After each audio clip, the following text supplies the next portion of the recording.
여러분 반갑습니다. 영상으로 봐도 반갑지만 이렇게 얼굴을 뵙고 이렇게 말씀 전할 때 더욱 반가운 것 같습니다. 서울 올라올 때 여러분 얼굴 보려는 그런 반가운 마음으로 저 올라오고 있어요. 진심으로. 여러분도 반가운 줄 믿습니다. 네. 우리가 신앙생활을 하면서 하나님의 마음을 아는 것이 참 중요해요. 하나님을 여러분 사랑과 관계도 부부관계도 오해가 쌓이면 관계가 멀어집니다. 오해를 해소하는 것이 굉장히 중요해요. 많은 불신자들이 하나님을 오해합니다. 그리고 하나님을 믿지도 않아요. 그러나 여러분이 이렇게 발걸음이 하나님께로 또 이렇게 교회로 인도되어진 것은 하나님의 은혜인 줄 믿으시기 바랍니다.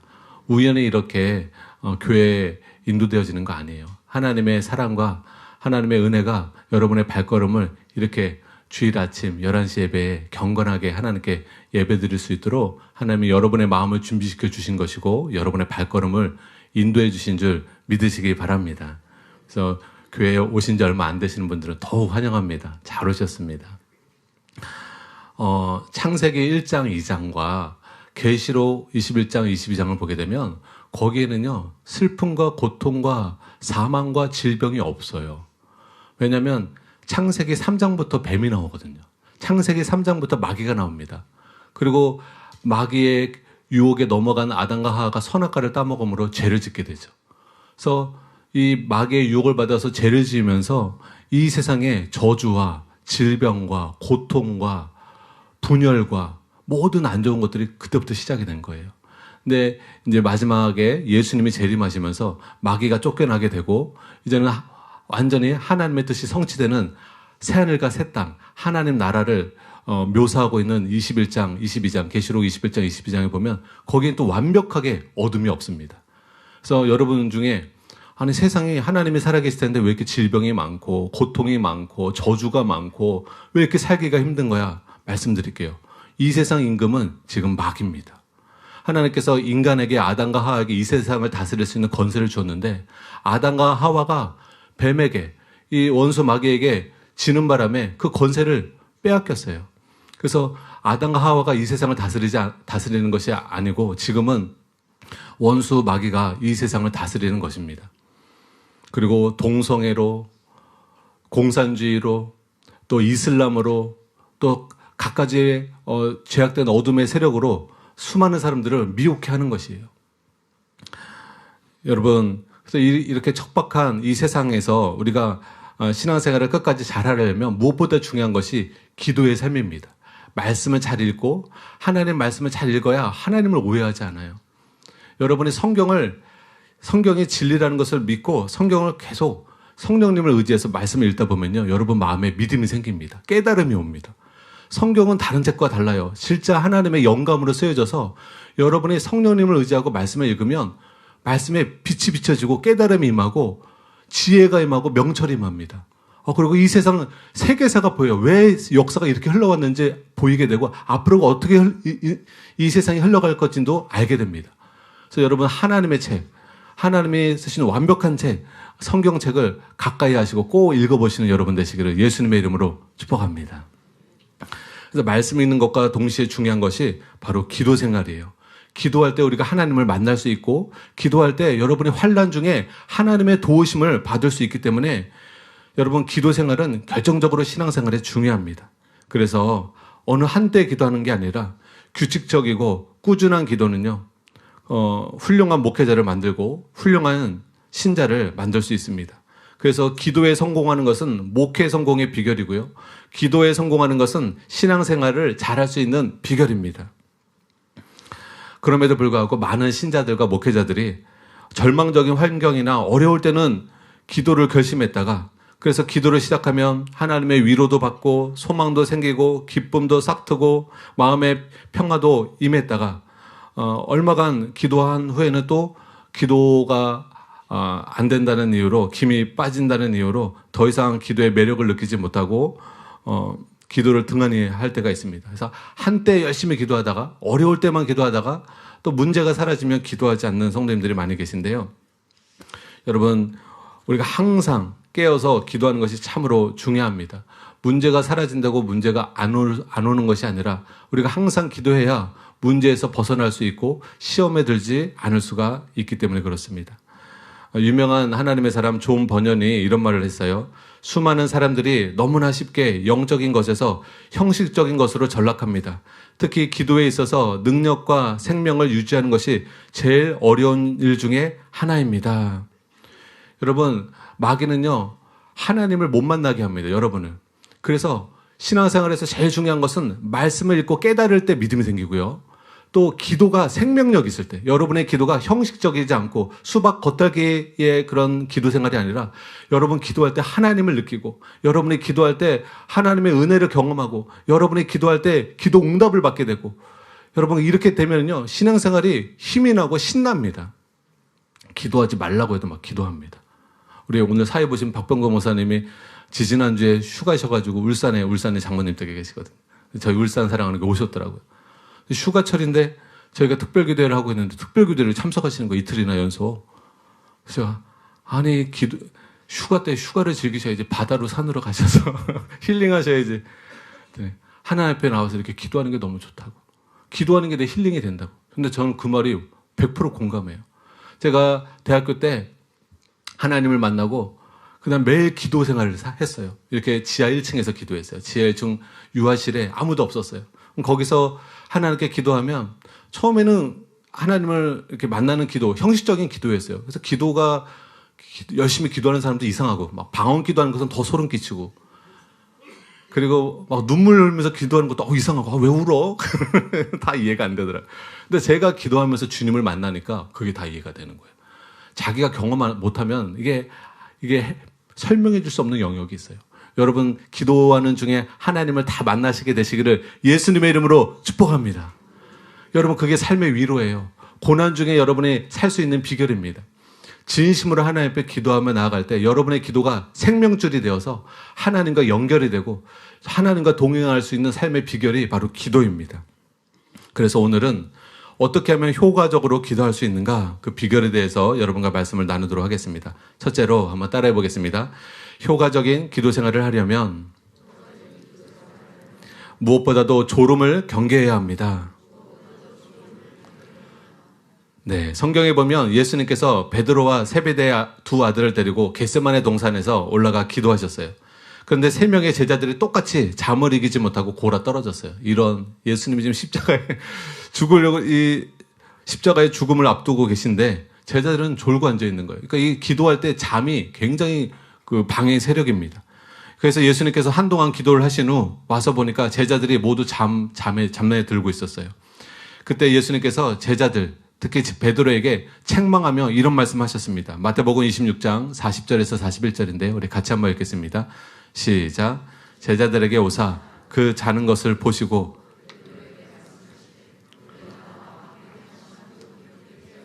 없더냐 시험에 들지 않게 깨어 기도하라. 마음에는 원이로되 육신이 약하도다 하시고. 이와 같이 기도의 가장 실제적이고 무서운 적은요 졸음 또는 잠입니다. 우리가 모두 경험하는 것이지만 때때로 기도를 하려고 하면 괜히 기도하기 전에는 멀쩡했다가 기도만 하려고 그러면 몸이 나른해지고 졸립니다. 특별히 왜 그런 이유 중에 하나가 눈을 감잖아요. 눈을 감으니까 사람이 잠자려고 할 때 눈 감잖아요. 그러면 눈 뜨고 잠이 와요? 눈을 감을 때 잠이 오잖아요. 그래서 여러분이 기도하려고 할 때 자꾸 잠이 온다. 그러면 여러분 눈 뜨고 기도하실 필요가 있습니다. 눈을 감으면 기도만 하면 조시는 분은 일정 기간 기도를 통해서 내가 성령님이 임하고 뭔가 기도에 그런 본격적으로 기도가 잘 되기 전까지는 눈 뜨고 기도하는 것도 무방합니다.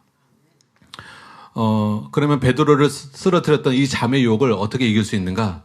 존 웨슬리의 당시에 초기 감리교 지도자 중에는 잠을 극복하기 위해서 수건을 찬물에 담궜다가 꺼내서 적당히 짠 후에 그것을 목에 두르고 기도했다 하더라고요. 찬 수건을 목에 두르고. 물론 이런 방법도 우리가 고려해 볼 수는 있지요. 레리리 박사님은 기도 중에 졸음이 엄습할 때 졸음을 이기는 방법에 대해서 1시 동안도 깨어 있을 수 없더냐라는 책에서 이렇게 말하고 있습니다. 기도를 하려고 무릎을 꿇고 앉아 손을 모으고 눈을 감기만 하면 졸음이 쏟아져서 견딜 수가 없다면 일어서서 기도하는 것이 좋은 방법입니다. 혹은 천천히 걸으면서 기도하는 것도 시도해 보십시오. 방 안의 책상과 의자들을 한쪽으로 밀어 놓으시고 방 이 끝부터 저 끝까지 왔다 갔다 하거나 아니면 아예 응접실을 빙빙 돌면서 기도하는 것도 좋을 것입니다. 당신은 그런 나름대로의 방법에 곧 익숙해질 것입니다. 그래서 일어서 있거나 걸으면서 정신을 오직 기도에만 집중시킬 수 있게 될 것이고, 그래서 결국 졸음이라는 적을 물리치게 될 것입니다. 이렇게 레리리 박사님이 이야기해 줬어요. 여러분, 제 경험에 의해서도요, 졸릴 때 일어서서 기도하거나 걸으면서 기도할 때 여러분 졸음이 떠나갑니다. 그리고 좀이 쑤셔서 기도를 그만두고 싶을 때도 일어서서 기도하거나 걸으면서 기도할 때 기도를 계속 이어갈 수가 있습니다. 어떤 사람은 이렇게 말씀하실 수도 있어요.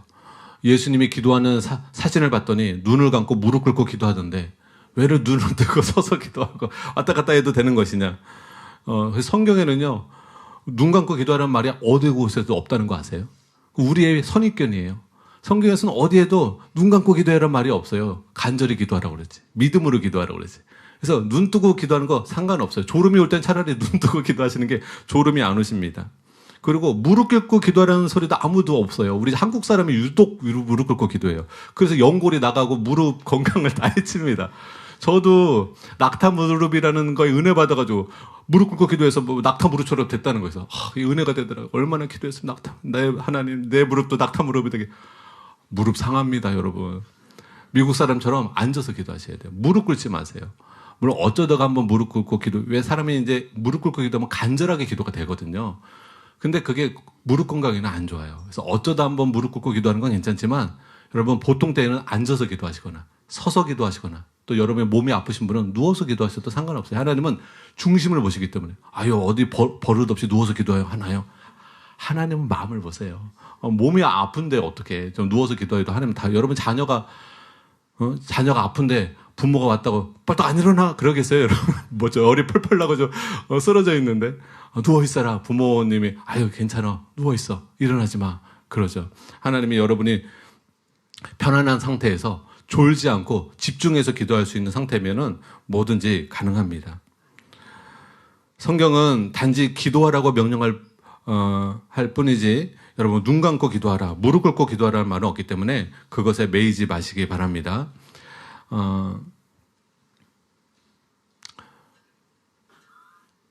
오스왈드 스미스 목사님도 기도하실 때 항상 서재를 거닐면서 기도 시간에 기도했다고 합니다. 그래서 미국 사람들은 이렇게 걸으면서 기도하시는 분들이 많더라고요. 그래서 여러분 앞으로 여러분이 기도하다가 졸리면 저 뒤로 가셔서 서서 기도하시거나 왔다 갔다 하시면서 기도하면 기도가 잘 되십니다. 한편 기도 시간에 졸음 못지않게 방해되는 게 뭐냐면 잡념이에요. 기도만 하려고 하면 잡념이 들어요.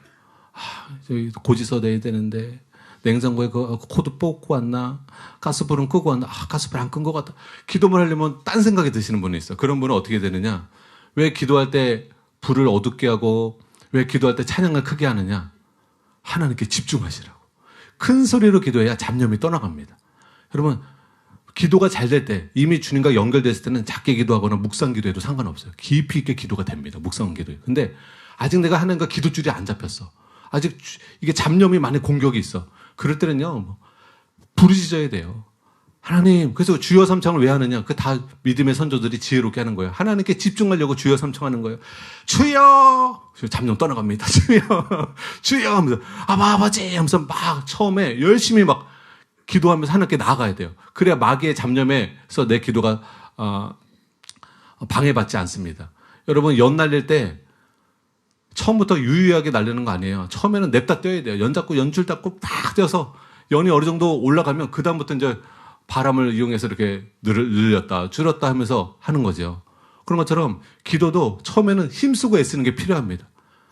처음 기도하려고 그러는데 잡념이 오는데 눈 감고 하나님 아버지 졸려요. 잡념이 오고 졸음이 오고 그럼 기도가 성공적인 기도하기가 어렵습니다. 여러분 경운기 시동 걸어보셨어요? 저 어렸을 때 그 경운기 시동 거는 게 왜 이렇게 재밌는지. 경운기 이렇게 시동을 걸면 이렇게 돌리잖아요. 이게 돌리면 시동이 걸리는데 그게 굉장히 어린 나이에 돌릴 때 버겁습니다. 근데 돌리다가 시동이 걸면 덜덜덜덜 하면서 이 경운기에 힘이 들어가죠. 동력이 생기죠. 그래서 할아버지 몰래 경운기 끌고 나갔다가 또랑에 빠져가지고 엄청 할아버지한테 혼났던 일이 생각이 나는데, 그런 것처럼 기도에도요, 동력이 생길 동안은 하나님도 우리를 기도 도우시지만 여러분도 간절히 기도를 치고 들어가야 돼요. 마귀가 기도하는 거 굉장히 싫어합니다. 그래서 기도만 하려고 그러면 졸리게 하거나 말씀만 들으려고 하면 졸는 사람. 시간에 평상시 안 졸던 사람이요, 말씀만 설교 시간만 되면 딱 처음부터 딱 졸아요. 눈 감아요. 그리고 말씀 설교 끝나자 갑자기 또 눈을 떠. 그다음부터 쌩쌩해. 마귀가 다 방해하는 거예요. 설교 못 듣게끔. 여러분이 설교 시간만 되면 눈이 졸리고 잔다. 그거 마귀가 공격하는 겁니다.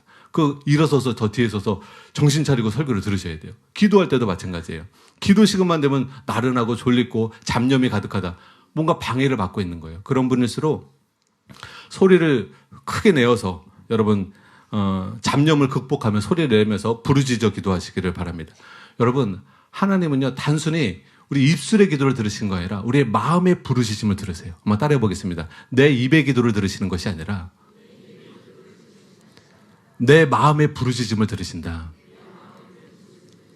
다시 말하면 입술로 기도하는 게 응답이 안 된다는 소리가 아니라 마음에 간절함이 없는, 이렇게 입으로만 상투적으로 기도하는 거, 이거 하나님 별로 하기가 어렵습니다. 그러나 여러분이 마음속에 간절한 것을 사무치는 마음으로, 애끓는 마음으로, 그런 마음으로 마음이 동하여서 기도로, 입술로 기도하며 나가는 것은 하나님께서 그 기도를 반드시 들어주십니다. 그래서 여러분, 입술로만 기도하지 말고 여러분의 애절한 마음으로 기도하시는 여러분 되시기를 예수님의 이름으로 축복합니다. 둘째로 따라해보겠습니다. 효과적인 기도 생활을 하려면 간절한 기도 제목을 찾아내야 합니다. 깨어있다의 헬라어는 그레고레오인데요. 깨어있거나 경계를 게을리하지 않는다라는 뜻입니다. 사전은 깨어있다는 말을 자세히 관찰하다 또는 경계 중에 있다라고 정의합니다. 이와 같이 깨어있는 것은 자세히 관찰하는 것을 의미하기 때문에 우리는 주의 관심을 갖고 주의 요구를 구체적으로 파악해야 합니다. 다시 말하면 내가 기도할 제목이 무엇인지를 명확하게 그 기도 제목이 있어야 돼요. 여러분 마음에 반드시 하나님 이거 들어주셔야 합니다. 그런 기도 제목이 있어야 돼요. 피상적인 기도를 여러분이 되풀이하지 않으려면, 형식적인 기도를 하지 않으려면 제일 중요한 것은 여러분 마음속에 이것이 꼭 하나님 앞에 응답되기를 원하는 그 간절한 기도 제목이 있어야 합니다. 그것이 있어야 그 간절한 기도 제목을 가지고 하나님 앞에 믿음으로 나아갈 수 있는 것이죠. 그래서 여러분이 자기 자신에게 간절한 기도 제목은 자기 자신이 알잖아요. 또 여러분이 가족 식구들을 위해서 기도할 때는 가족 식구에게 지금 반드시 하나님의 도움이 필요한 건 뭔가, 그걸 먼저 묵상해 보셔야 돼요. 또 교회에 있어서 내가 기도해 드릴 건 뭔가, 우리 사랑하는 교회를 위해서 뭘 위해서 기도해 드려야 될까? 대한민국을 위해서는 뭘 위해서 기도해야 될까? 대한민국의 사정을 아무것도 모르는 사람은 대한민국에서 간절히 기도 못합니다. 그러나 여기 계신 분들 중에 한국의 실상을 알게 될 때, 대한민국이 얼마나 위기고 안보의 위기고 뭐 여러 가지 경제적인 위기고 그런 것을 아시는 분은 대한민국을 위해서 기도할 때 간절히 기도가 되어요. 문제의 실상을 아니까. 그래서 기도는요, 내가 기도할 기도 제목이 확실히 내가 그것을 파악을 해야 돼요. 내가 어떤 사람을 위해서 기도할 때 그 사람의 실제적인 문제를 모르고 간절히 기도할 수가 없겠죠. 내 자신이 진짜 지금 하나님께 꼭 응답받고 도움받아야 할 것이 무엇인지, 내 가족들이 하나님께 지금 반드시 도움받아야 할 그 기도 제목이 무엇인지, 여러분 그런 진실한 기도 제목을 가지고 실제적인 기도 제목을 갖고 기도할 때 여러분 간절함이 올라올 수 있고 그런 기도가 하나님 앞에 상달될 수 있습니다. 기도만 하면 그냥 루틴처럼 그냥 본인이 1번부터 10번까지 그 기도하는 그런 루틴 따라 기도하시는 분들이 있어요. 주님 이것도 해주시고 이것도 해주시고 3번이 뭐였더라? 3번 본인이 몇 가지 있어요. 그럼 매번 오면 그거 주문 외워도 쭉 하고 기도 끝났습니다 하고 끝내버리시는 분이 있어요. 그게 아니라 여러분 마음에 지금 애끓는 기도 제목을 갖고 주님 앞에 나가셔야 돼요.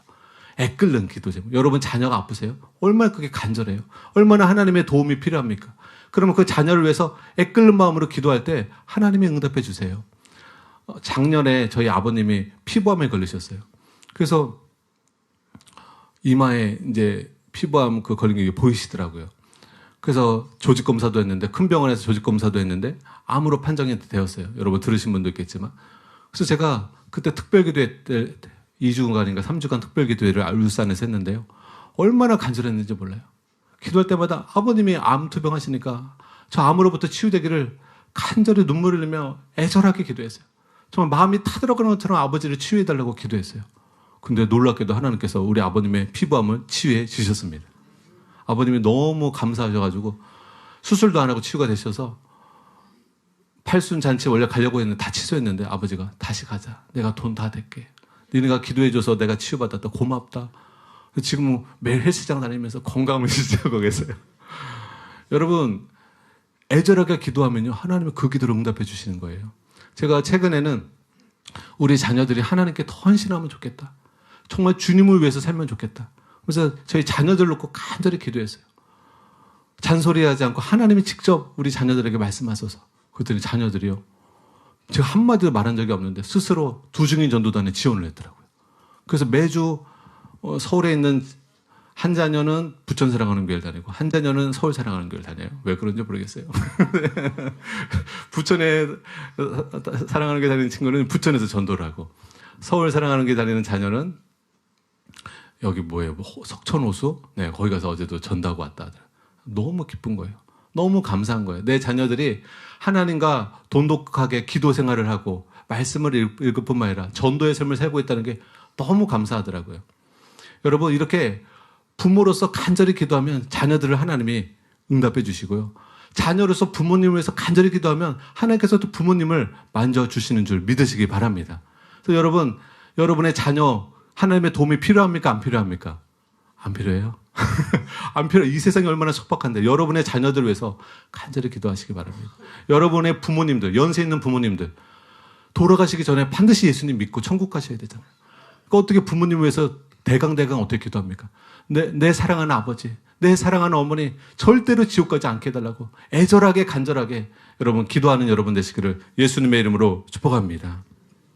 그래서 기도가 형식화가 되지 않고 기도가 시들지 않으려면 판에 박힌 기도 제목으로 기도하지 마세요. 여러분 마음속에 간절한 기도 제목을 갖고 기도하실 때 여러분 기도가 생명력이 있게 되는 것입니다. 이에 대해 딕 이스트만은 이런 말을 했습니다. 우리는 특히 목적이 결핍된 기도를 경계해야 합니다. 갑자기 여러 가지 기도 제목이 공허해지거나 모호해집니다. 기도가 얄팍해집니다. 우리 자신이 기도를 통해 구체적으로 어떤 것을 간청하기보다는 기도에 대한 진술을 하고 있음을 발견하는 때가 있습니다. 식견 있는 어느 기도의 용사는 이렇게 제시합니다. 기도의 목적을 향해 여행하도록 항상 주변을 살펴서 원치 않는 말이 끼어드는 것을 서용하지 말고 기도가 아닌 기도를 하지 않도록 관심을 기울이십시오. 그러니까 마음에도 없는 기도하지 말라는 거예요. 하나님 아버지, 어떤 기도 제목 전혀 마음에도 없는데 좀 멋있어 보여. 이런 기도를 하고 있다는 게 멋있어 보여서 수식어구를 잔뜩 사용해가지고 그냥 형식적인 기도를 하는 거예요. 그게 아니라 내 마음에 애절하고 내 마음에 정말 내 마음 속에 있는 기도 제목을 갖고 여러분 기도할 때 기도가 형식화되지 않을 수가 있고, 그래서 기도 제목이 굉장히 중요합니다. 기도의 목적이 결핍되어서는 안 돼요. 그러면 기도가 공허해지고 형식화됩니다. 그래서 여러분 기도하시기 전에 내가 무엇을 위해서 간절히 기도할까? 그걸 먼저 생각해 보셔야 돼요. 우리 가정의 기도 제목은 뭘까? 내가 반드시 하나님께 응답받아야 될 우리 가족에 대한 기도 제목은 뭘까? 우리 세런들 기도 제목은 뭘까? 생각해 보시고, 또 우리 한국, 대한민국을 위해서 무엇을 위해서 기도해야 될까? 여러분 이렇게 하나하나 기도 제목을, 간절한 기도 제목을 먼저 생각하고 그 기도 제목을 놓고 여러분 하나님께 기도하시기를 바랍니다. 여러분 하나님 앞에 간절하게 진실한 마음으로 기도할 때 하나님이 반드시 여러분과 함께 하시고 임재해 주십니다. 그게 시편 145편 18절에 나와 있는데요. 우리 같이 한번 읽겠습니다. 시작. 여호와께서는 자기에게 간구하는 모든 자 곧 아멘. 우리 안에 계신 성령님은요, 우리로 하여금 우리가 형식적인 기도를 하지 않고 불타는 소원을 가지고 절실하게, 애절하게, 간절하게 기도할 수 있도록 도와주십니다. 그래서 여러분의 꼭 필요한 기도 제목을 가지고 성령님을 의지해서 방언 기도로 막 기도하다 보면 어느 순간에 여러분 마음 안에 타들어가는 열정과 하나님이 주시는 생각을 가지고 기도하게 되어 있어요. 여러분 술도 멀쩡한 정신에서 처음에는 멀쩡한 정신에서 술을 먹죠. 근데 술을 계속 마시게 되면 어떻게 돼요? 술 기운이 나를 덮습니다. 그래서 술 기운이 나를 덮어서 내 원래의 모습이 아니라 술 취한 모습이 다른 모습이 나오게 되는 것처럼 여러분 술을 먹는 것은 방탕한 것이지만 새 술에 취하는 것, 성령의 충만함 받는 것은 좋은 것입니다. 근데 기도할 때도 여러분이 방언 기도를 깊이 하게 될 때, 성령님 의지하며 방언 기도를 깊이 하게 될 때 성령님이 여러분에게 임재하시고 성령님 안에서 기도하게 됩니다. 성령님 안에서 기도하게 되면 성령님이 주시는 그런 불타는 소원을 갖고 소원을 주세요. 내가 처음에 기도할 때는 이걸 놓고 기도하지 않았는데 방언으로 방언 기도하다 보면 성령님이 주시는 기도 인도가 있어요. 성령님이 주시는 기도 제목이 있어요. 그리고 불타는 소원을 주세요. 그럼 성령님 따라 방언으로 기도하면 정말 눈물도 갑자기 나고요. 전에는 없었던 그런 열정을 가지고 기도하게 됩니다. 그래서 그런 기도는 땅에 떨어지지 않고 반드시 하나님께 응답이 되어집니다. 여러분 중에 아직 방언 기도 못 하시는 분은 성령 세례를 반드시 받으시고 방언을 받으셔야 돼요. 기도 생활이 얼마나 중요한지 하나님께서 성령의 은사 중에 제일 먼저 첫 번째 주는 게 방언이에요. 예언의 은사, 치유의 은사는 다른 사람을 위해 주는 거예요. 예언을 받는 사람이 유익한 거지 예언하는 사람이 유익한 건 없어요. 예언 받는 사람이 유익한 거죠. 그래서 교회의 유익을 위해서 예언을 주지만 방언은요, 자기 영혼을 위해서 주는 거예요. 그래서 여러분 방언 기도를 깊이 들어가면 우리의 영으로 하나님께 비밀을 말하는 것이고 우리의 영혼이 강건해진다고 성경은 써 있습니다. 우리 영혼을 세우는 역할을 한다고 말씀하고 있습니다. 그래서 방언 기도는 받아도 되고 안 받아도 되는 것이 아니라 여러분 반드시 성령 세례를 받고 방언 기도를 다 받게 되시기를 예수님의 이름으로 축복합니다. 혹시 방언 기도 받으신 분 한번 손 들어보세요. 방언 기도 받으신 분. 네. 한 반 정도 되시는 것 같아요. 내리세요. 네. 오늘 받으실래요? 저와 함께. 네. 받게 해드려야 되는데. 다음번에 올라왔을 때. 네. 오늘 받으실래요?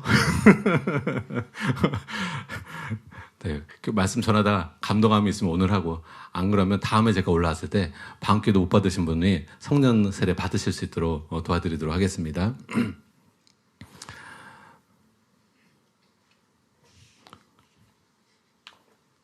셋째로 따라해 보겠습니다. 효과적인 기도 생활을 하려면 기도 중에 깨어 있어야 합니다. 기도에 대한 책 중에 기도 중에 깨어있는 것의 중요성에 대해서 언급된 책은 별로 없어요. 그러나 사도 바울은 계속적으로 성도들에게 기도하는 데 있어서 깨어있으라고 권면합니다. 여러 군데 있는데 골로새서 4장 2절 말씀 먼저 보도록 하겠습니다. 시작. 기도를 계속하고 기도에 감사함으로 깨어있으라. 사도 바울은 기도에 있어서 감사가 중요한 것과 마찬가지로 깨어있는 것이 기도의 필수 요소임을 강조하고 있습니다. 그러면 깨어있으라는 말은 어떤 의미라고 말씀드렸죠? 헬라어로 그레고레오인데 깨어있거나 경계를 게을리야 하지 않다라는 뜻입니다. 영어 흠정역 성경에는 본문에 나오는 깨어 구하라는 말 대신에 경계하라라는 표현으로 써 있습니다. 즉 바울은 깨어있으라는 표현을 사용할 때 영적으로 깨어서 보초를 서라, 경계하라라는 의미로 사용을 했습니다. 그래서 사도 바울이 깨어있는 것과 기도를 관련시킨 이유는 우리가 기도 중에 마귀의 공격으로부터 경계를 서야 하기 때문에 이렇게 표현하고 있는 것이에요. 그래서 사도 베드로는 기도 중에 우리가 경계해야 하는 이유를 이렇게 말씀하고 있습니다. 베드로전서 5장 8절입니다. 같이 한번 읽겠습니다. 시작. 근신하라, 깨어라. 너희 대적 마귀가 우는 사자같이. 저는 동물의 왕국을 가끔 보는데요. 동물의 왕국에 보면 사자들이 양이나 들소나 이런 것들을 잡아먹으려고 어떻게 하는지 아세요? 수풀에 몰래 숨어서 뭘 잡아먹을까 감찰합니다. 약하거나 무리 중에서 떨어진 것들을 잡으려고 그런 것들을 경계하지 않고 있는 잡아먹기 쉬운 대상을 찾다가 잡아먹기 쉬운 대상을 딱 발견하면 막 뛰어가서 그걸 어떻게든 죽이고 잡아먹으려고 하죠. 마귀도 마찬가지입니다. 이 말씀하고 있는 것처럼 우리 원수 대적 마귀가 우는 사자같이 두루 다니며 삼키차를 찾는 거예요. 누가 믿음으로 안 사나? 누가 지금 기도도 하지 않고 사나?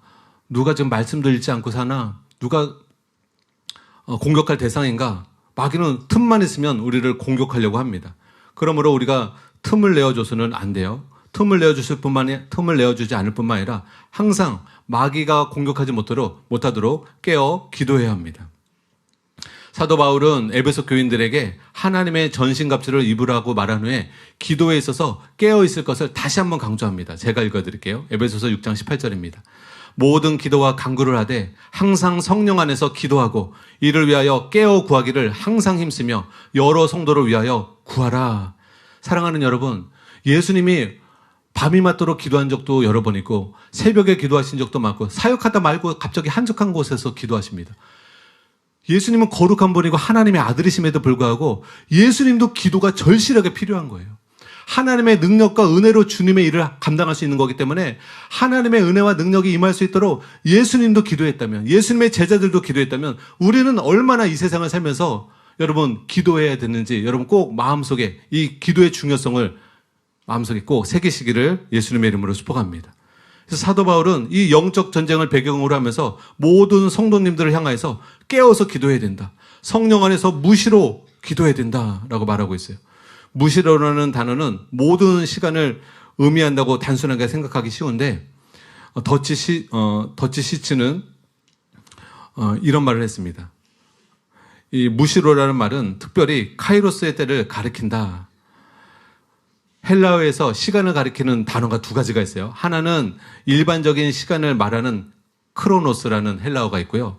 또 전략상 중요한 시간, 최적의 시간, 어떠한 일이 이루어져야만 하는 적절한 시간, 그걸 헬라어로 카이로스라고 합니다.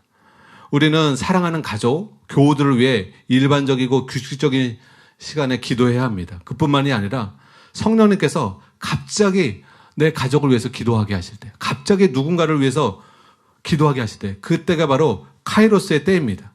그때는 갑자기 뭔지 모르는데 내 딸을 위해서, 내 부모님을 위해서, 내가 아는 지인을 위해서 갑자기 기도해야 한다는 그런 사인을 보내실 때 여러분 그때 성령님의 사인에 곧바로 여러분이 반응하셔서 기도할 수 있으셔야 합니다. 한 가지 예로 예수님이 공생애를 거의 끝나갈 무렵에 사탄이 특별히 베드로를 공격할 준비를 하고 있었습니다. 그래서 카이로스 시간이 다가오고 있었어요. 그런데 예수님은 그것을 정확하게 인지하셨어요. 그래서 베드로의 믿음이 떨어지지 않도록, 베드로가 실족하지 않도록 베드로를 위해서 기도했습니다. 이렇게 기도했습니다. 누가복음 22장 31절에서 32절인데요. 우리 같이 한번 읽겠습니다. 시작. 시몬아 시몬아 보라 사탄이 너희를 그러나 내가 너를 위하여 내 믿음이 떨어지지 않기를 기도하였노니 너는 돌이킨 후에 내 형제를 굳게 하라. 마치 예수님처럼 우리도 절대절명의 카이로스 때를 알아야 하고 그때 하나님이 누구를 위해서 기도하라 할 때 여러분 중보 기도할 수 있어야 돼요. 갑자기 기도하고 있는데 나는 다른 것을 위해서 기도하는데 갑자기 너희 딸을 위해서 기도해라. 너희 손주를 위해서 기도해라. 지금 기도해야 된다. 너희 부모님 위해서 기도해라. 지금 기도해야 된다. 이런 성령의 음성을 들었을 때 그걸 무시하지 말라는 거예요. 성령님이 주시는 그 음성을 갖고 곧바로 성령의 인도함 따라 깨어 기도해야 한다는 것입니다. 이것이 여러분 잘 훈련될 필요가 있어요. 왜냐하면 하나님은 성령의 사인을 주시면서 하나님이 지금 카이로스 시간에 누군가 기도가 필요할 때 여러분을 통해서 그 기도를 행하기를 원하십니다. 신디 제이콥스가 쓴 대적의 문을 취하라라는 책에 보면 카이로스 시간에 우리가 기도를 하는 것이 얼마나 중요한지 잘 말해주고 있습니다. 잠깐 간증을 드리도록 하겠습니다. 1990년 어느 기도 모임에 참석하던 중에 신디 제이콥스는 어느 날 밤 2시에 하나님의 경고를 느끼고 잠을 깼습니다. 그녀가 여호와를 앙망하고 있을 때 하나님은 그녀의 마음 가운데 한 부부와 세 자녀의 모습을 보여주었습니다. 그들은 기도 모임에 참석하기 위해 밴을 타고 여행하고 있는 중이었습니다. 환상 속에서 그녀는 차에서 바퀴가 빠져 끔찍한 사고가 일어나는 장면을 보았습니다. 신디는 그 환상을 보고 그들의 안전을 위해 밤새도록 기도했습니다. 다음날 그들이 도착했을 때 신디는 여행 도중 오른쪽 바퀴에 문제가 없었느냐고 물어보았습니다. 그들은 아무 문제도 없었다고 했지만 신디는 굳이 차량 정비소에 가서 차를 검사해보라고 말했습니다. 그런데 그 차를 검사한 정비공은 깜짝 놀라면서 바퀴가 빠지지 않고 차가 운행됐다는 것 자체가 기적이라고 말했습니다. 베어링이 다 낡아 쓸모없게 되었음에도 불구하고 하나님께서 기적적으로 그들을 보호해 주신 것입니다.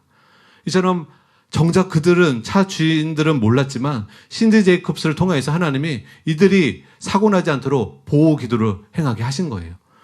제가 청년 시절에 알고 지냈던 구국 기도에 오랫동안 인도해 주셨던 유명한 목사님의 간증입니다. 이 목사님도 딸이 미국으로 유학을 가셨는데 갑자기 주무시다 말고 깨게 됐는데 하나님께서 딸을 위해서 기도하라는 감동을 주신 거예요. 새벽 2시에. 그래서 이 목사님이 일어나셔서 딸이 무슨 일이 일어난지는 모르니까 방언으로 계속 기도한 거예요. 딸을 생각하면서 야라바라바리 야라카라면서 딸을 생각하면서 계속 몇 시간을 기도하고 다시 잠들었다고 합니다. 그리고 그 아침에 딸에게 전화를 해보니까 딸이 그런 말을 하는 거예요. 아빠, 밤에 강도가 들었었어. 강도가 들어서 총을 갖고 강도가 들었는데 다행히 어떤 해도 입지 않고 어려움도 겪지 않고 강도가 달아났다. 그래서 목숨을 살 수 있었다. 그러니까 이 얘기를 들으니까 성령님께서 왜 이 목사님을 깨우셔서 딸을 위해서 기도했는지 목사님이 알게 되신 거죠.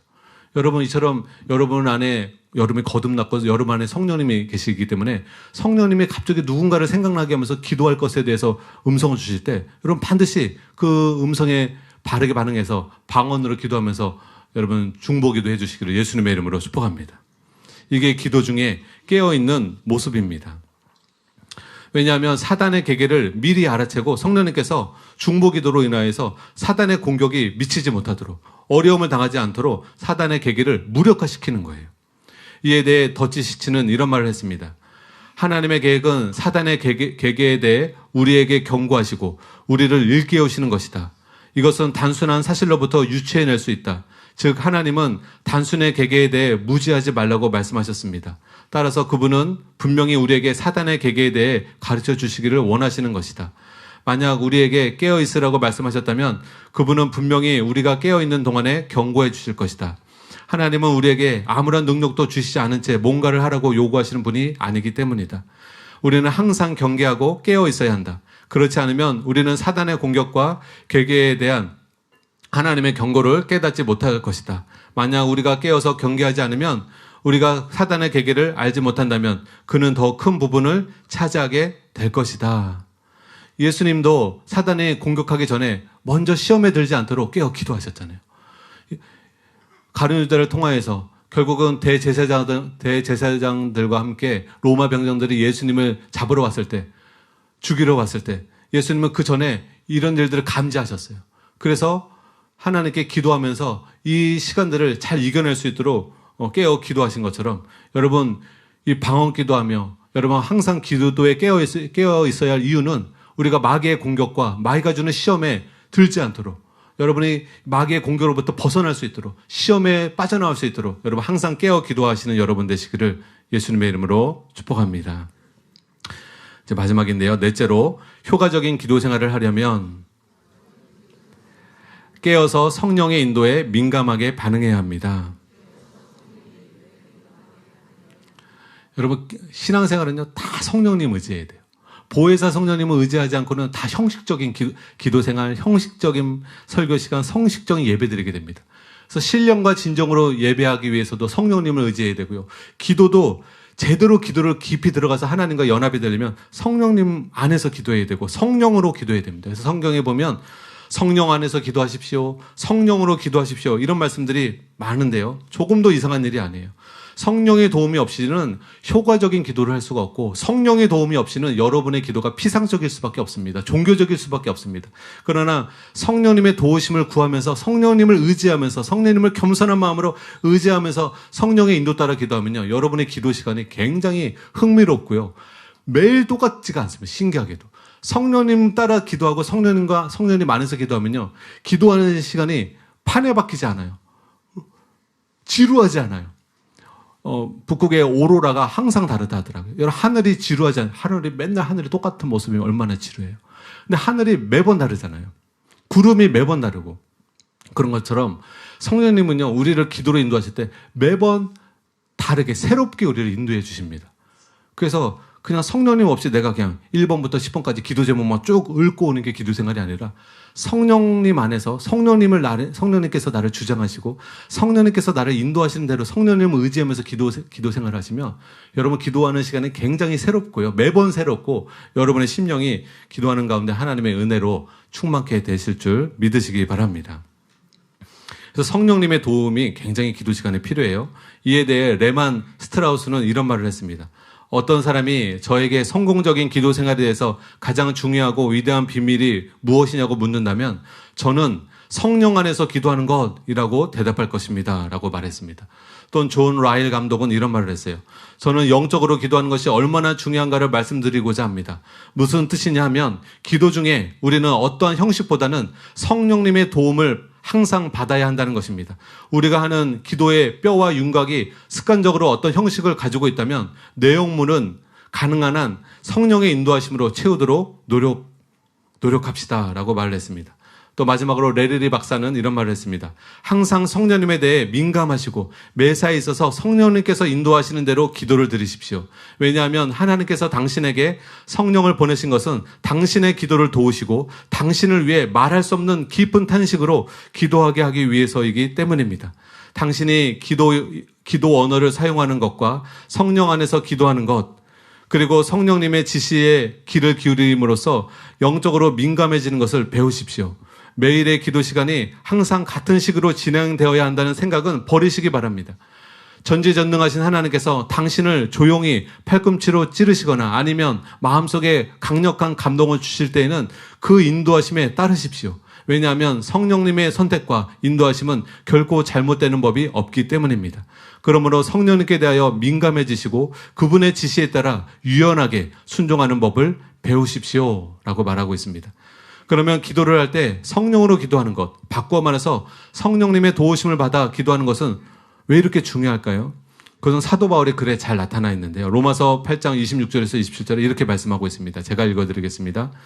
이와 같이 성령도 우리의 연약함을 도우시나니 우리는 마땅히 기도할 바를 알지 못하나 오직 성령이 말할 수 없는 탄식으로 우리를 위하여 친히 간구하시느니라. 마음을 살피시는 이가 성령의 생각을 아시나니 이는 성령이 하나님의 뜻대로 성도를 위하여 간구하심이니라. 이 말씀에 의하면 성령으로 하는 기도에는 세 가지 장점이 있습니다. 첫째로 성령은 우리 안에서 행하시면서 자기의 기쁘신 뜻대로 소원을 두고 우리를 기도하게 하십니다.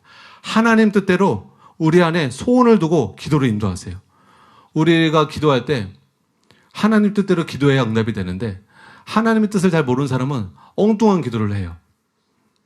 정욕으로 기도해요. 성경에 보면 정욕으로 기도하면 응답받지 못합니다. 하나님, 저는 아내가 10명이었으면 좋겠습니다. 이거 정욕이에요. 아내는 한 명으로 족한 줄 알고 있는 아내를 소중하게 여기고 살아가야지. 제가 차도 있는데 하나님 차가 10대, 수입차 10대가 있었으면 좋겠어요. 다 정욕이에요. 본인에게 필요를 위해서 기도하는 것은 정욕이 아니에요. 여러분, 하나님의 기적을 보면요. 하나님은 성도들의 필요를 따라 공급해 주셨어요. 그래서 광야에서는 먹을 게 없었기 때문에 하늘에서 만나가 떨어졌고 반석에서 물이 나왔어요. 근데 여러분, 광야에서 가나안 땅으로 들어가면서 곧바로 만나는 그쳤습니다. 생수는 그쳤어요. 왜? 필요가 없는 거예요. 거기는 물이 있고 먹을 게 있는 거예요. 여러분, 하나님은요, 하나님의 영광 가운데 여러분의 필요를 채워주기를 원하십니다. 필요를 구하는 것과 욕심사납게 기도하는 건 다른 거예요. 여러분 생활 속에 필요로 하는 것은 구하셔도 됩니다. 구하라고 말씀하고 있습니다. 믿으시기 바랍니다. 그래서 여러분 삶 속에 필요를 구할 때 하나님이 채워주실 줄 믿으시기 바랍니다. 저는 여름에 제가 포도를 좋아하거든요. 저희 친가도 포도원을 했고 외가도 포도원을 했어요. 그래서 저는 어렸을 때부터 포도원에서 방학이면 살았어요. 그래서 엄청 혼났어요. 왜냐면 막 돌아다니면서 가장 좋은 포도를 하나씩 다 따먹었거든요. 상품성이 떨어지는 걸 할머니가 엄청 혼났던 기억이 많이 나요. 그래서 어렸을 때부터 포도를 먹어서 포도를 굉장히 좋아하는데 신기하게도 하나님 포도 먹고 싶어요. 제가 그런 기도를 가끔 들 때가 있어요. 그러면 그날이나 그 다음날 꼭 포도가 와요. 물론 사 먹을 수도 있는데 하나님 사랑을 느끼기 위해서 하나님 포도 먹고 싶어. 하나님 포도 먹고 싶어. 포도가 와요. 저희 사모는 복숭아를 좋아하거든요. 복숭아 먹고 싶어요. 복숭아가 와요. 하나님이 여러분의 필요를 채워주십니다. 그래서 하나님은 여러분 좋은 아버지세요. 하나님은 자식들에게 좋은 걸 주기 원하세요. 악한 아비라도 자식이 떡을 달라 하는데 돌을 줄 아비가 어디 있느냐. 여러분, 김정은 같이 악한 사람도요, 자식에겐 잘해줍니다. 보니까 진짜 그 딸에게 엄청 좋은 옷 입혔더라고요. 아주 그냥 자기 딸만 귀한 줄 알고, 북한 주민들은 굶어 죽어가는데. 근데 악한 아비라도 자식에겐 잘해준다는 말을 인용하면서 하나님께서 너희의 기도를 들어주시지 않냐하시느냐. 너희에게 성령을 주시지 않냐하시겠느냐. 구하라, 찾으라, 두드리라. 좋으신 아버지께서 너희의 필요를 채워주기 원하신다. 여러분 믿으시기 바랍니다. 하나님께서 여러분의 필요를 응답해 주시기 원하십니다. 저희가 예전에 빌라 4층에서 살았어요. 계단이 4층 동안 오르가 되는 게 굉장히 힘들더라고요. 그래도 저희 형편이 그 정도밖에 안 되니까 빌라에서 살았는데, 저희 아들이 이제 다리를 다치게 돼가지고 한 6개월간을 이제 목발을 짚고 이렇게 이제 생활을 하게 되었는데, 그 계단 오르고 내리는 게 너무 힘든 거예요, 아들이. 너무 힘들어 하는 거예요. 한 번도 아파트를 가게 해달라고 기도한 적이 없는데, 저희 빌라 앞에 탐스러운 아파트가 있는 거예요. 이런 나무와 조경이 잘 되어 있는. 전에는 아파트를 그렇게 사모하지 않았는데, 아들이 너무 불편하니까, 하나님, 저 아파트 가게 해주세요. 저 아파트예요. 저 아파트. 저 아파트 말고 요 아파트, 조경이 잘 되어 있는 저 아파트. 밤마다 거기 가놓고 찍어놨어요. 하나님, 저 아파트 돈 없는 거 아시죠? 하나님, 그러나 지금 제 아들이 아시죠? 엘리베이터 없는 4층 빌라를 지금 목발 짚고 계속 오르는데 너무 힘듭니다. 하나님, 저 아파트 갈 수 있도록 재정을 주세요. 하나님께서 도와주세요. 저 욕심으로 기도한 거 아니에요. 그전에는 욕심으로 기도도 안 했어요. 근데 그때는 아들에게 필요했기 때문에 기도를 했어요. 그 기도하고 3달 만에 그 아파트에 입성한 줄 믿으시기 바랍니다. 하나님이 초자연적인 도우심을 통하여서 제가 갖고 있던 돈, 또 대출받는 돈, 또 하나님이 공급해 주신 돈 합쳐가지고 그 아파트에 들어갈 수 있었습니다. 여러분 하나님은 모든 걸 도와주실 수 있는데, 여러분의 욕심이 아니라 여러분의 필요를 따라 기도한다면 하나님은 여러분의 기도에 응답해 주신다는 것을 믿으시기 바랍니다. 네. 저희 그 울산 성도님은 더 어마어마한 간증이 있는데 시간이 없어서 말씀 못 드리네요. 이게 어마어마한 간증인데 다음번에 드리도록 하겠습니다. 생각이 나면. 여러분, 성령 안에서 기도하게 되면 두 번째 장점은 뭐냐면, 우리가 마땅히 빌바를 알지 못하는데 성령님 안에서 계속 우리를 기도로 이끌어 가세요. 여러분, 방언 기도하지 않으면요, 기도 시간이요, 몇 가지 기도하면 딱 끝나요. 5분 기도하면 더 이상 할 게 없어. 근데 방언 기도는 1시간, 2시간, 3시간 동안 방언 기도를 할 수가 있어요. 그리고 방언 기도하다 보면 어느 순간에 성령님이 나를 사로잡습니다. 라바라바리야라바라바 이렇게 하다 보면 이제 처음에는 이게 금방 사로잡지는 않아요. 근데 계속 기도의 삶을 살면요, 방언으로 기도하면 어느 좀만 이렇게 방언 기도하면서 주님을 바라보며 기도하면요, 성령님이 나를 사로잡습니다. 그래서요, 성령님이 주시는 힘으로 막 기도하게 돼요. 저는 성격이 원래 내성적이에요. 이렇게 앞에 많은 사람들 대학교 때 친구들이 저한테 져준 별명이 네, 말씀드리기 좀 그러네요. 네. 어쨌든 굉장히 수줍음이 많았고 말수가 없었어요. 내성적이었어요.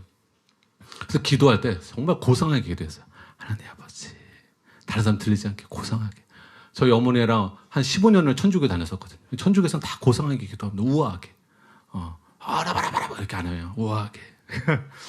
근데 제가 이제 선교사가 되려고 선교단체에 갔는데 방언기도로 목사님이 기도하라 하시더라고요. 방언기도의 유익을 얘기해 주면서, 제가 이제 방언기도의 유익을 다음번에 얘기해 드리겠는데, 방언기도의 유익이 굉장히 큽니다. 사람으로 볼 때 저 방언기도 무슨 뜻인지도 모르는데 야라바라바라 이게 무슨 의미야? 여러분, 기도에 있어서 굉장한 유익을 누립니다. 방언기도가. 그래서 방언기도의 유익을 알게 되고, 방언기도로 새벽 4시에 일어나서 새벽기도를 4시간을 하게 하시더라고요. 선교 나가면 이 정도 기도를 해야 뚫고 나갈 수 있다고, 4시간. 근데 기도하다 보면 4시간이 너무 지루하다 보니까 저뿐만 아니라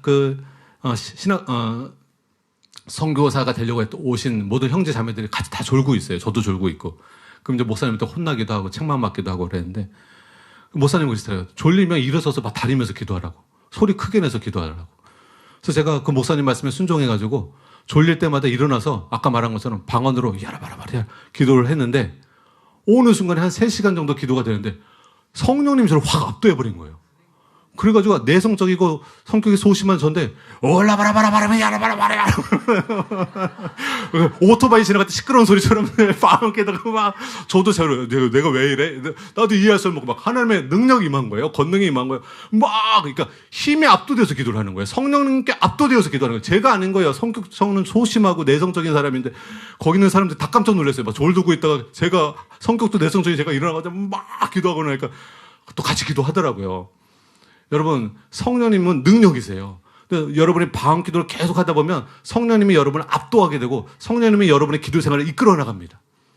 저희 어머니가 천주교를 15년 동안 다니시면서 교회로 와서 제일 적응 안 되는 게 너희 그 천주교처럼 왜 우아하게 기도를 하지 않니? 개신교는. 왜 이렇게 잠잠히 기도하거나 우아하게 기도하고 조용히 기도하지. 우리 천주교는 묵상 기도 많이 하는데 왜 너희가 이렇게 시끄럽게 기도하느냐? 여러분, 그래서 제가 그때 설명을 해드렸어요. 어머니, 사도행전 2장을 보세요. 그때 성령이 불같이 불의 혁처럼 임하고 급하고 강한 바람처럼 성령이 휘몰아쳐 섰을 때 그들의 방언으로 다 기도했을 때 그 동네 사람들이 몰려왔다고 그랬어요. 묵상 기도하고 있는데 동네 사람들이 몰려왔겠어요? 소리내서 크게 기도하니까 동네 사람들이 몰려왔겠어요? 그러니까 어머니가 크게 기도했으니까 몰려왔겠지. 크게 성답이에요, 어머니.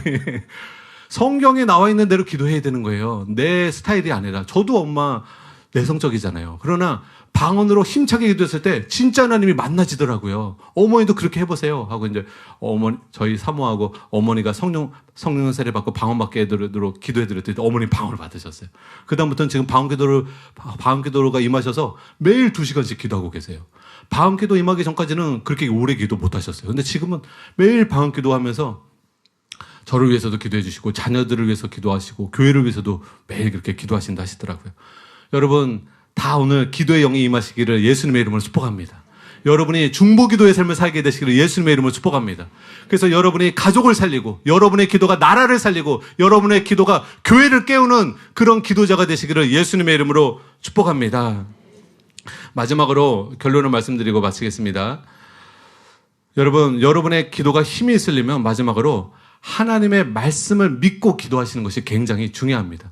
여러분, 마귀는요, 하나님 말씀을 방해하고 거짓된 생각을 줍니다. 예를 들어 성경에는 이렇게 말씀하고 있어요. 누구든지 진심을 하나님 앞에 죄를 회개하면 하나님은 그 죄를 용서하시고 다시는 기억지 않으신다고 말씀하셨어요. 여러분이 지은 죄를 회개한 죄는요, 하나님이 멀리 깊은 바다에 던져 넣는다고 성경에 말씀하고 있어요. 근데 마귀는요, 기도할 때 되면 야, 너 과거에 그런 죄를 지은 네가 뻔뻔하게 무슨 기도를 하니? 너하고처럼 죄를 많이 지은 사람을 하나님이 기도를 응답해 주실까? 아니, 안 해주셔. 거짓말을 합니다. 여러분이 그 죄를 회개했다면 하나님은 더 이상 그 죄를 기억지도 아니하시고 상관하지 않으십니다. 잊어주십니다. 주님은 깨끗하게 잊어주시고 용서해 주십니다. 그걸 믿고 기도하시기 바랍니다. 왜냐하면 기도할 때 제일 방해되는 것 중에 하나가 죄책감이에요. 죄책감 때문에 담대하게 못 기도하는 거예요. 그래서 성경에 말하고 있는 거예요. 예수님의 피가 진심으로 죄를 회개하는 자에게 그 피가 우리의 모든 죄를 도말한다, 씻어낸다 라고 성경에 약속하고 있습니다. 그러므로 여러분이 과거에 아무리 큰 죄를 졌다 하더라도, 아무리 많은 죄를 졌다 하더라도 예수님의 보혈을 의지하고 진심을 하나님 앞에 회개했다면 예수님의 피가 여러분을 깨끗게 한 것을 믿으시기 바랍니다. 그리고 예수님의 보혈을 의지하고 하나님의 은혜의 보좌 앞에 담대히 나아가세요. 여러분은 은혜 받을 만한 자격이 있는 것입니다. 예수님의 피 때문에 여러분은 하나님 보좌 앞에 나아갈 수 있습니다. 뿐만 아니라 여러분의 말씀을 믿어야 될 게 뭐냐면 믿음이 없이는 하나님을 기쁘시게 할 수 없나니 그가 계신 것과 자기를 찾는 자들에게 상 주시는 이심을 믿어야 할지니라. 여러분 기도할 때 하나님이 저 삼천만리 계신 곳에서 그런 분에게 기도한다고 생각하지 마세요. 성경에는 주의 이름으로 두세 사람이 모인 곳에 주님이 그들과 함께 하신다고 하셨어요. 여러분 두세 사람이 여기 얼마나 많은 사람들이 예수님 믿는 사람이 지금 모여 계세요. 이곳에 주님이 함께 하십니다. 그래서 뭘 믿으셔야 되냐?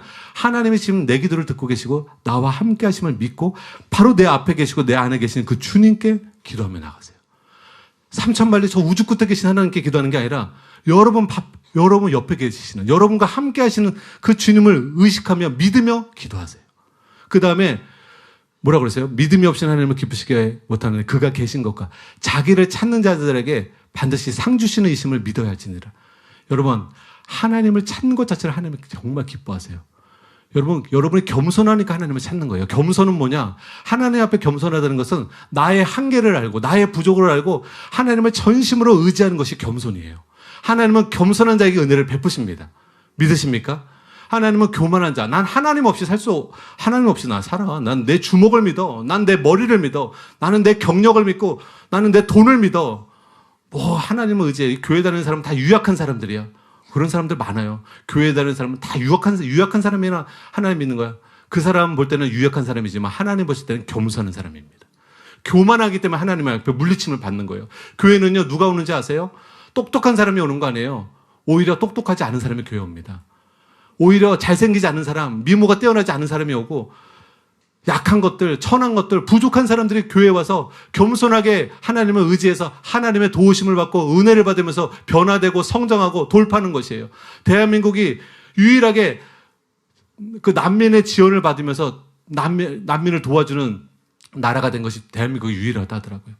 6.25 동란 때 세계 여러 나라의 도움을 받았던 그 나라가 이제는 세계의 어려운 국가들을 도와주는 나라가 되었어요. 6.25 전쟁을 겪은 이후에 하나님의 한강의 기적을 이뤄내면서 한국 사람들이 간절히 기도하고 울부짖는 그 울부짖음을 들으시고 영적으로 부흥케 하시고 경제적으로 부흥케 하셔서 아무도 알지 못했던 이 코리아라는 대한민국을 세계의 선진국가 어깨를 나란히 하는 그런 경제국가로 발돋움하게 하신 것입니다. 그래서 사랑하는 여러분, 기도할 때 하나님은 나 안 기뻐하실 거야. 그렇게 생각하지 마세요. 사람들은 여러분을 멸시할지 모르지만 하나님은 성경에 써 있어요. 겸손하게 기도하는 사람은 절대로 멸시하지 아니하시고 마음에 애통하며 기도하는 사람은 절대 멸시하지 않으신다. 하나님은 그들을 가까이 하신다. 하나님은 겸손한 자를 가까이 하신다. 여러분, 하나님은 온 땅을 두루 살피사 전심으로 하나님을 향하는 자들에게 능력을 베푸신다고 약속하고 있습니다. 그래서 여러분, 우리가 불 꺼놓고 기도할 때 옆에 사람 의식하며 기도하지 마세요. 오늘은 하나님만 의식하며 기도하세요. 그리고 여러분 간절히 기도 응답받을 제목이 다 있으실 거예요. 그게 뭔지 먼저 생각하세요. 내가 하나님께 하나님 이것만은 꼭 응답해 주세요. 욕심으로 구하는 거 아닙니다. 이거 반드시 필요합니다. 우리 부모님에게, 우리 자녀에게, 우리 가정에게, 우리 교회에 주님 이 기도 제목이 반드시 응답되어야 됩니다. 여러분이 마음에 사무치며 기도할 기도 제목을 먼저 생각하세요. 그리고 그 기도를 3,000만리 먼 곳에 계신 하나님께 기도드리는 게 아니라 지금 내 앞에 계신 하나님께 내 마음을 살피시고 내 기도를 다 듣고 계신 그 하나님께 믿고 여러분 하나님을 찾으면서 여러분 이 시간 우리가 믿음으로 방언하실 수 있는 방언으로도 기도하시고 다른 사람 의식하지 말고 오늘은 묵상 기도하지 마시고 다 소리내서 주님을 찾으며 기도하도록 하겠습니다. 오늘만 우리가 주여 삼청하도록 하겠습니다. 주여 삼청하고 같이 기도하겠습니다. 주여, 주여, 주여.